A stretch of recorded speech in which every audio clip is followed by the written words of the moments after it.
ये कहानी भरतपुर गांव के शेट्टी परिवार की कहानी है, जिसमें हरिवंश शेट्टी अपनी पत्नी और 3 बेटियों के साथ रहता है। हरिवंश पेशे से इंजीनियर है और अपनी तीनों बेटियों को बहुत पढ़ा लिखा कर अपने पैरों पर खड़ा करना चाहता है। गांव के सभी लोग हरिवंश को बेटियों की पढ़ाई के बजाय उनकी शादियों के लिए पैसे जोड़ने की सलाह देते हैं, मगर हरिवंश शेट्टी अपनी मर्जी का मालिक है। वो किसी की नहीं सुनता सिवाय अपने। एक दिन अपने ऑफिस जाते हुए हरिवंश को रास्ते में उर्मिला चाची मिलती है। बेटा, मैंने तुम्हें मना किया था ना बेटियों को इतना पढ़ाने से, मगर मैंने सुना है तू उन्हें विदेश भेजने की तैयारी कर रहा है। हाँ चाची, आजकल के बच्चे पढ़े लिखे होते हैं और सब अपने पैरों पर खड़े होते हैं। मैं भी अपनी बेटियों को बहुत पढ़ाना लिखाना चाहता हूँ। एक बार अपने पैरों पर खड़ी हो जाए, उसके बाद शादी की सोचेंगे। मगर बेटा, उनकी शादी। ओफो चाची, अभी वो तीनों बहुत छोटी हैं। तुम उनकी चिंता मत करो, मैं हूँ ना, मैं सब संभाल लूंगा। इतना कहकर हरिवंश अपने ऑफिस के लिए निकल जाता है। उसके ऑफिस पहुंचते ही उसे खबर मिलती है कि गांव में भूकंप आया है और सब बर्बाद हो गया है। हरिवंश वापस घर पहुंचता है और देखता है कि उसका पूरा गांव बर्बाद हो गया है। अरे ये सब क्या हो गया? मैं तो लुट गया, बर्बाद हो गया। अब कैसे सब हो पाएगा? मेरी बेटियां कैसे विदेश जाएंगी और आगे की पढ़ाई करेंगी? अजी, नुकसान तो पूरे गांव का हुआ है, मगर भगवान की कृपा है कि हम में से किसी को कुछ नहीं हुआ। सभी लोग जल्दी से जल्दी गांव को खाली कर दो। सरकार ने कहा है यहाँ अभी और बड़े भूकंप आने वाले हैं। देखते ही देखते पूरा गांव नदी पार करने के लिए इकट्ठा हो जाता है। सभी नदी के किनारे खड़े चिट्टी का इंतजार करते हैं। वहीं हरिवंश शेट्टी का परिवार भी अपने नंबर का इंतजार करता है। हरिवंश किसी सोच में डूबा है, तभी उसके कंधे पर कोई हाथ रखता है। हरिवंश पलट कर देखता है तो वो डर जाता है। खून से लथपथ एक आदमी उससे कहता है, बहुत लंबा इंतजार करवाया है तूने, आखिरकार तू हमारी पकड़ में आ ही गया। हरिवंश उस आदमी को देखकर डर जाता है। वो आसपास देखता है, सभी लोग नॉर्मल हैं। ऐसा लगता है जैसे हरिवंश के अलावा किसी और को वो आदमी नजर ही नहीं आ रहा। कौन हो तुम और मेरा इंतजार क्यों कर रहे थे? आत्मा कुछ कहती कि तभी हरिवंश की सबसे छोटी बेटी उससे कहती है, पापा, हम कब से यहाँ इंतजार कर रहे हैं। सबका नंबर आ रहा है, मगर हमारा बोट में नंबर ही नहीं आ रहा। अब तो मुझे बहुत जोर से भूख भी लग रही है। क्या दिन देखने पड़ रहे हैं ना इंजीनियर। जब अपनों के साथ कुछ बुरा होता है ना, तो हमें कहीं चैन नहीं मिलता। सही कहा ना मैंने? मगर तुम हो कौन और मुझसे क्या चाहते हो? तभी हरिवंश की नजर नदी के बीचों बीच चल रही नाव पर पड़ती है, जहाँ से बहुत चीखों की आवाजें आ रही हैं। नाव नदी के बीच हिचकोले खाने लगती है।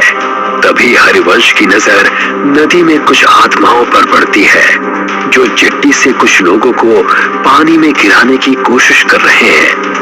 जो आदमी नदी में गिरता जाता है, वो आत्माएं एक एक करके उनका गला मरोड़ती, तो कोई आत्मा किसी का खून पीती है। इतना भयानक मंजर देखकर हरिवंश मन में सोचता है, शायद इन आत्माओं को आदमियों से प्रॉब्लम है, इसीलिए ये सिर्फ आदमियों को मार रही है। अगर मैं मेरे परिवार के साथ गया तो ये मेरे साथ साथ उन्हें भी नुकसान पहुंचा सकती है, जो मैं बर्दाश्त नहीं कर सकता। इतना सोचते हुए हरिवंश वहां से उल्टा गांव की तरफ भागना शुरू करता है और उसके परिवार वाले उसे वापस आने को कहते हैं। अरे, वहाँ कहाँ जा रहे हैं आप? गांव में खतरा है, लौट आइए। हाँ पापा, वापस आ जाइए ना प्लीज। वहाँ मत जाइए, मत जाइए ना पापा, वापस आ जाइए ना। मगर हरिवंश किसी की नहीं सुनता और गांव के अंदर भाग जाता है। वो जैसे ही गांव में जाता है वो देखता है वहां कोई नहीं है, एकदम सन्नाटा छाया हुआ है।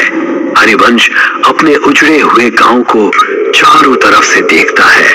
तभी उसे एक आत्मा उसकी ओर दौड़ती हुई नजर आती है। हरिवंश अपनी जान बचाकर वहां से भागता है। भागते भागते थक जाने के बाद हरिवंश एक सरकारी स्कूल की बिल्डिंग के बाहर बैठ जाता है। वहां भी उसे सब उजड़ा हुआ दिखता है। तभी दो छोटे बच्चों की आत्मा हरिवंश के पास आती है और उससे कहती है, अंकल, हम तो मासूम से बच्चे थे ना, आपने हमें क्यों मार दिया? अब आपका नंबर है। मैं इन बच्चों को क्यों मारूंगा भला? मैं खुद बेटियों का बाप हूँ। हे भगवान, ये सब क्या हो रहा है मेरे साथ? वहाँ मेरा परिवार भी अकेला है। मुझे लगता है इन सबको कोई गलतफहमी हो रही है। हरिवंश ऐसा मन में सोच रहा होता है कि तभी एक भयानक औरत की आत्मा वहां आ जाती है और हरिवंश से कहती है, जब अपने परिवार से इतना प्यार करते हो तो दूसरों के बारे में कभी क्यों नहीं सोचते? अब तुम मरोगे और बहुत बुरी मौत मरोगे। हरिवंश ये सब देखता है और फिर इधर उधर भागने लगता है। वो भागते भागते वापस नदी के किनारे आ जाता है, मगर इस बार वो देखता है कि वो जहाँ खड़ा है वहाँ कोई भी नहीं है। तभी वो देखता है एक और चिट्ठी नदी के अंदर जा रही है जिस पर कुछ आत्माएं हमला करती हैं। हरिवंश को ये पहले समझ में नहीं आता। तभी वो देखता है कि गांव की तरफ से दौड़ती हुई आत्माएं हरिवंश के पास आ रही हैं। अब मेरा बच पाना मुश्किल है भगवान, मेरे परिवार का ध्यान रखना। तभी सामने से आती हुई आत्माएं उस पर जैसे हमला करती हैं। हरिवंश का पांव टकराता है और वो गिरते गिरते बचता है। वो अपनी नजर घुमाता है तो वो देखता है कि नदी पर एक पुल बना हुआ है। ऐसा कैसे हो सकता है? अभी तो यहाँ कुछ भी नहीं था, ये पुल कहाँ से आ गया? हरिवंश को लगता है कि शायद इस मुश्किल घड़ी में उसे कुछ समझ में नहीं आ रहा है। ये पुल पहले से ही यहाँ होगा, मगर उसने नोटिस नहीं किया। हरिवंश बिना कुछ सोचे समझे उस पुल पर चढ़ जाता है और वहां से दूसरी तरफ भागना शुरू करता है।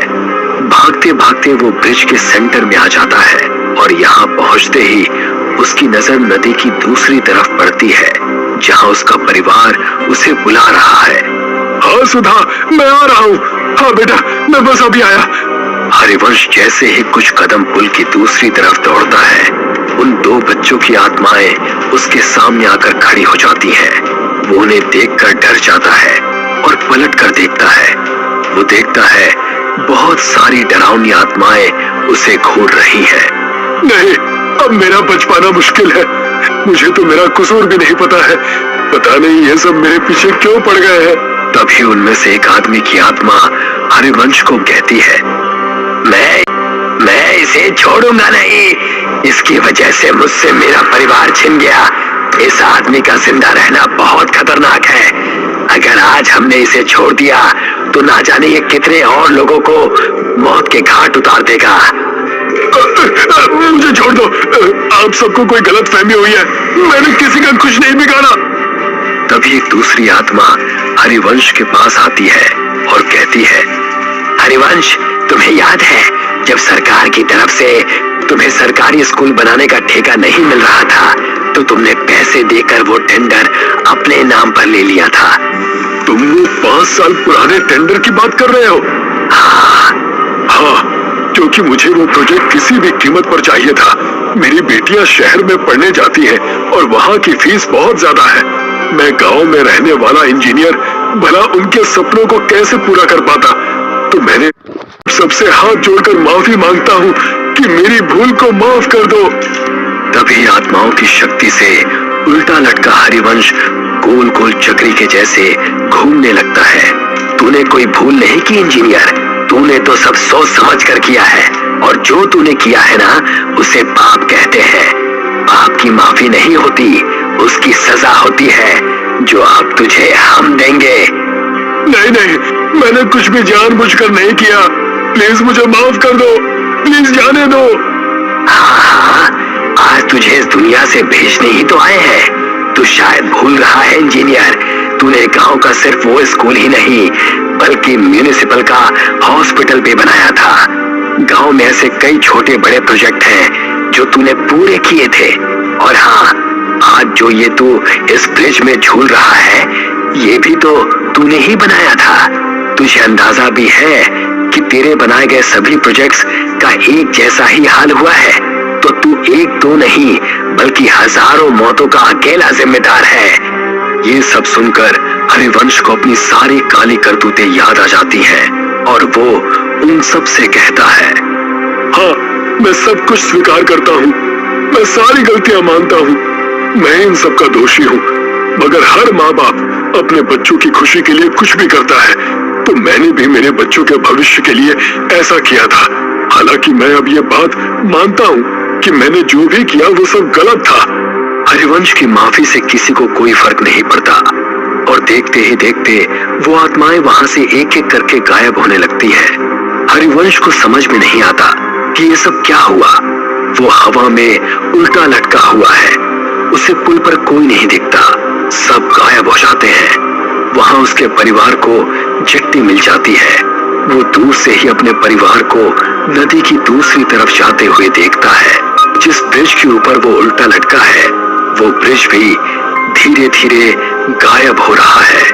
हरिवंश जैसे ही खुद को खुले आसमान के नीचे नदी के बीचों बीच उल्टा लटका हुआ देखता है, वो देखता है कि उसके आसपास उसी की तरफ बाकी की आत्माएं भी उल्टी लटकी हैं। वो उन्हें देखकर डर जाता है। तू और तेरा साथ देने वाले सभी लोग अब इस दुनिया में नहीं हैं और आगे भी जब जब तुझ जैसे लोग ऐसा काम करेंगे, हम उन्हें सजा देने आते रहेंगे। इतना कहकर वो सारी आत्माएं हरिवंश पर झपट्टा मारती हैं।